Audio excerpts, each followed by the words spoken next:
रमज़ान में अगर अफ्तारी के टाइम दही भल्ले ना हो तो फिर क्या होता है कि अफ्तारी अधूरी सी लगती है। आज मैं आपको ठेले वाले दही भल्ले बनाना सिखाऊंगी जो कि अंदर से बिल्कुल जालीदार और सॉफ्ट होंगे। बहुत ज़्यादा ये मज़ेदार बनते हैं, तो वीडियो को आप लोगों ने स्किप करके नहीं देखना, लास्ट तक देखना है। मैं आपको इसमें छोटी छोटी टिप्स दूंगी जिससे आपके दही भल्ले जो हैं बहुत ही ज़्यादा सॉफ्ट और अंदर से जालीदार बनेंगे। तो वीडियो स्टार्ट करने से पहले अगर आपने हमारा चैनल सब्सक्राइब नहीं किया, चैनल को सब्सक्राइब कर दें और वीडियो अच्छी लगे तो वीडियो को लाइक करना तो बिल्कुल भी मत भूलिएगा। तो यहाँ पे मैंने दही ले लिया, तकरीबन ये आधा किलो दही है और दही जो है वो आपने गाढ़ी वाली लेनी है। अगर पतली वाली है तो वो भी मैं आपको आगे बताऊंगी कि फिर आपने क्या करना है। तो मैंने थिक वाला दही ले लिया। दही को पहले आपने बीटर से अच्छे तरीके से बीट कर लेना है ताकि इसके अंदर से दही की जो गुठलियां वो खत्म हो जाएं। अब व्यूवर इसके अंदर हम डालेंगे फ्रेश क्रीम। फ्रेश क्रीम मैं इसमें डाल रही हूँ आधा कप। ये जो आपने ठेले वाले दही भल्ले देखे होंगे ना, उनकी जो दही होती है बहुत स्मूथ होती है, तो उसका क्या रीज़न होता है कि उसके अंदर वो फ्रेश क्रीम डालते हैं। तो इसमें मैंने आधा कप फ्रेश क्रीम डाल दी। अब आपने दही और फ्रेश क्रीम को आपस में अच्छे तरीके से मिक्स करना है। मिक्स करने के बाद इसमें हम डालेंगे धनिया powder half tea spoon, 1 teaspoon इसमें डालेंगे भुना हुआ कुटा हुआ ज़ीरा, 1/4 टीस्पून मैंने इसमें डाल दिया है काली मिर्च का पाउडर। चाट मसाला इसमें जाएगा हस्बे ज़रूरत, मैंने 1 टीस्पून भर के इसमें डाल दिया है। नमक भी मैंने इसमें डाल दिया है 1 टीस्पून। कुटी हुई लाल मिर्च इसमें जाएगी 1 टीस्पून। अब क्या करेंगे, इन तमाम स्पाइसेस को हमने दही के अंदर अच्छे तरीके से मिक्स करना है। तो यहाँ पे देखें मैं तमाम स्पाइसेस को दही में अच्छे तरीके से मिक्स कर रही हूँ। और यहाँ पे देखें हमने मसाले बहुत अच्छे तरीके से मिक्स कर लिया। आप देख सकते हैं इसका टेक्सचर देखें दही का और क्रीम का कितना ज़बरदस्त नज़र आ रहा है। क्रीमी सा टेक्सचर आपको नज़र आ रहा होगा। अच्छा, यहाँ पे मैंने इसमें डाल दिया पानी आधा कप, क्योंकि हमारे पास जो मैं दही यूज़ कर रही थी वो गाढ़ी थी। अगर आप पतली दही यूज़ करेंगे तो फिर पानी डालने की ज़रूरत नहीं है। लेकिन एक बात का ख्याल रखिएगा, क्योंकि हम इस दही के अंदर भल्ले डालेंगे तो भल्ले डालने से क्या होता है, भल्ले जो हैं वो दही को चूस जाते हैं ज़्यादा, तो आपने दही को पतला ही रखना होगा। यहाँ पे आधा कप अब डाल देंगे हम कटा हुआ हरा धनिया। तो अब क्या करेंगे, हरे धनिया को भी हम दही के अंदर अच्छे तरीके से मिक्स कर लेते हैं। और वीडियो देखते देखते यहाँ तक पहुँच ही चुके हैं, तो मेरी आप सबसे रिक्वेस्ट है, अगर आपने हमारा चैनल अभी तक सब्सक्राइब नहीं किया, हमारे चैनल को सब्सक्राइब कर दें और वीडियो अच्छी लगे तो वीडियो को लाइक करना तो बिल्कुल भी मत भूलिएगा। अब मैं दही को फ्रिज में रखूँगी ताकि दही हमारी ठंडी हो जाए। इसके बाद आपको चाहिए होगा बेसन। 1.5 कप मैंने बेसन ले लिया है। बेसन को एक दफ़ा आपने आटे वाली छलनी से छान लेना है। इसके बाद मैं इसमें डालूंगी नमक, तकरीबन 1/4 टीस्पून मैंने इसमें डाल दिया नमक। दोनों चीज़ों को हमने क्या करना है, अच्छे तरीके से मिक्स करना है। मिक्स करने के बाद मैं इसमें पानी डालूंगी, हस्बे ज़रूरत इसमें पानी डालेंगे और इसका हम घोल बना लेंगे। घोल जो है आपका गाढ़ा होना चाहिए, बहुत ज़्यादा पतला मत बनाइएगा, वरना जब आप इसको फ्राई करेंगे तो बिल्कुल फ्लैट से भले बनेंगे जो कि दिखने में अच्छे नहीं लगेंगे और ना ही ये फूलेंगे। तो यहाँ पे अब क्या करेंगे, जैसे ही पानी डालेंगे तो इसको हमने अच्छे तरीके से फेंट लेना है। 2 से 3 मिनट आपने इसको इस तरीके से फेंटना है जिस तरीके से आप देख रहे हैं, ताकि ये जो हमारा मिक्सचर है फूला फूला सा बने।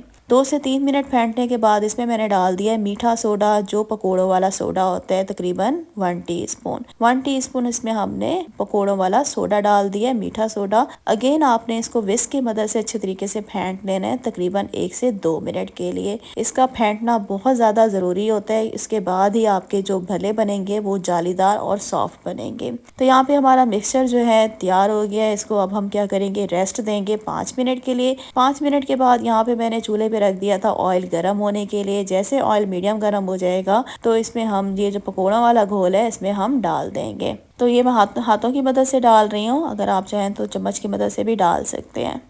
भलों का साइज़ जो है छोटा बड़ा वो आप अपनी पसंद के हिसाब से इसमें डाल लीजिएगा। तो मैंने जो है मीडियम साइज़ के भल्ले बनाए हैं। अब क्या करेंगे, इनको हमने फ्राई करना है मीडियम फ्लेम पे। जब आगे पीछे से गोल्डन ब्राउन हो जाएंगे तो हम इनको निकाल लेंगे बाहर। तो यहाँ पे मीडियम फ्लेम पे हम इसको फ्राई करेंगे, बहुत ज़्यादा हाई फ्लेम मत कीजिएगा वरना ये भले जो हैं ये आपके जल जाएंगे और अंदर से ये कच्चे रह जाएंगे। तकरीबन 4 से 5 मिनट लगेंगे इनको फ्राई करने में। भलों को ये देखें, इस तरीके से आपने पलटे से जो है चारों साइड पे हिलाते रहना है ताकि भलों के ऊपर कलर जो है सेम एक जैसा आए। और यहाँ पे देखें हमारे भले जो हैं बिल्कुल फ्राई हो गए, इनके ऊपर कलर जो है बिल्कुल एक जैसा आ गया, गोल्डन ब्राउन। तो छलनी की मदद से हम क्या करेंगे, इन भलों को निकाल लेते हैं प्लेट में और इसी तरह से तमाम भले जो है हम इनको फ्राई कर लेंगे। एक बाउल में आप पानी लेंगे, नॉर्मल पानी है, ना ठंडा है ना गर्म है। इसके अंदर अब क्या करेंगे, जो हमने भले बनाए थे इस पानी के अंदर सारे हम डाल देंगे। डालने के बाद अब क्या करेंगे, चम्मच की मदद से आपने भलों को पानी के अंदर डिप कर देना है अच्छे तरीके से। और इनको अब क्या करेंगे, कवर करके हम छोड़ देंगे 15 से 20 मिनट के लिए, ताकि भले जो हैं साइज़ में डबल हो जाएं। तो 15 से 20 मिनट के लिए हम इसको इसी तरह से छोड़ देते हैं। 20 मिनट हो चुके हैं और यहाँ पे देखें हमारे जो भले हैं साइज़ में डबल हो चुके हैं। मैं आपको एक उठाकर दिखाती हूँ। ये देखें माशाल्लाह से बहुत ही ज़्यादा ये सॉफ्ट बनते हैं, अंदर से जालीदार और बिल्कुल सॉफ्ट।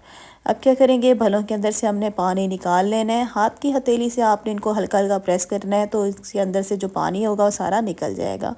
तो इसी तरह से हम क्या करेंगे, तमाम भले निकाल लेते हैं एक प्लेट में। चैनल पे न्यू है तो चैनल को सब्सक्राइब कर दें, और वीडियो अच्छी लग रही है तो वीडियो को अभी भी लाइक भी ज़रूर कर दें। तो यहाँ पे देखिए हमने सारे भले एक प्लेट में निकाल लिए हैं। इसको साइड पे रखते हैं। और यहाँ पे मैंने ले लिए हैं बूंदियाँ। ये मैं आपको बनाना सिखा चुकी हूँ, मेरे चैनल पे इसकी वीडियो मौजूद है, आप सर्च कर लीजिएगा, आपको डिस्क्रिप्शन बॉक्स में भी इसका लिंक मिल जाएगा। तकरीबन 1.5 कप मैंने बूंदियाँ ले ली हैं, और थोड़े से मैंने ले लिए उबले हुए आलू, तकरीबन ये भी 2 कप हैं, या हस्बे ज़रूरत आप जितनी क्वान्टिटी में लेना चाहें आप ले सकते हैं। तो यहाँ पे हमारी दही भी ठंडी हो गई है। दही को मैंने फ्रिज में रख दिया था। अब इसमें हम डालेंगे हस्बे ज़रूरत बूंदियाँ। बूंदियाँ डालने के बाद इसमें डाल देंगे हम उबले हुए आलू। अब क्या करेंगे, इनको दोनों चीज़ों को हमने दही के अंदर अच्छे तरीके से मिक्स करना है। और यहाँ पे देखें दोनों चीज़ों को हमने दही में मिक्स कर दिया है। तो अब इसको हम सर्व करेंगे। सर्व करने का तरीका मैं आपको बता देती हूँ। यहाँ पे मैंने एक प्लेटर ले लिया है। तो सबसे पहले इसके अंदर हम डालेंगे दही। दही डालने के बाद इसके अंदर हम डालेंगे भल्ले। इसकी जो प्रेजेंटेशन है वो आप अपनी मर्ज़ी से कर सकते हैं, तो मैं जिस तरीके से कर रही हूँ वो मैं आपको दिखा रही हूँ। तो यहाँ पे देखें इस तरीके से भल्ले डाल देंगे। उसके बाद आपने हस्बे ज़रूरत इसमें चॉप की हुई प्याज डाल देनी है। दही भल्लों में जब तक प्याज ना डाली जाए तो वो भले खाने का मज़ा ही नहीं आता। भले रखने के बाद अगेन इसके ऊपर हम अच्छे तरीके से दही डाल देंगे ऊपर, ताकि ये जो हमारे भले हैं ये दही में छुप जाए। अच्छा, अब क्या करेंगे, इसके ऊपर मैं डाल रही हूँ रिंग शेप में कटी हुई प्याज, और साथ ही इसमें थोड़े से हम डाल देंगे कटे हुए टमाटर। टमाटर डालने के बाद इसके ऊपर थोड़ा सा हम डाल देंगे कटा हुआ हरा धनिया। तो यहाँ पे हमारे बहुत ही मज़ेदार चटपटे से दही भल्ले हो गए रेडी। लास्ट में अभी मैं इसके ऊपर थोड़ा सा चाट मसाला भी डाल रही हूँ, हस्बे ज़रूरत आप डाल लीजिएगा। और अब क्या करेंगे, इसको मैं थोड़े से मैंने निकाल लिया प्लेट में। अभी मैं आपको एक भल्ला जो है इसको तोड़ के दिखाती हूँ, कट करके दिखाती हूँ, अंदर से इसकी लुक दिखाती हूँ। और ये देखें चम्मच से इसको हम तोड़ रहे हैं, देखें कितनी आसानी से ये टूट गए हैं। और ये देखें कितने जालीदार और सॉफ्ट बने हुए, बहुत ज़्यादा मज़ेदार बनते हैं। मुँह में जाते ही ये भल्ले ना मेल्ट से हो जाते हैं। टेस्ट तो इसका कमाल का है। एक दफ़ा इसको ज़रूर बनाइएगा, आपको मज़ा ही आ जाएगा। अच्छा, आप भलों को ना स्टोर भी कर सकते हैं। जब भलों को हमने फ्राई करके निकाला था ना ऑयल से, और उसके बाद पानी में डिप करके इसके अंदर से पानी निकाल के हमने इनको प्लेट में निकाल लिया था, उसी स्टेज में आप इनको स्टोर कर सकते हैं फ्रीज़र में, किसी भी जिप लॉक बैग में या एयर टाइट कंटेनर में आप इनको रख के फ्रीज कर लें। और जब आपने बनाना हो रमज़ान में इनको निकालें और फ़ौरन से इसको तैयार भी कर सकते हैं। तो उम्मीद करती हूँ आज की वीडियो अच्छी लगी होगी। वीडियो को लाइक कर दीजिएगा, चैनल पे नहीं है तो मेरे चैनल को ज़रूर सब्सक्राइब कर दीजिएगा, वीडियो को शेयर भी ज़रूर कीजिएगा अपने फ्रेंड और फैमिली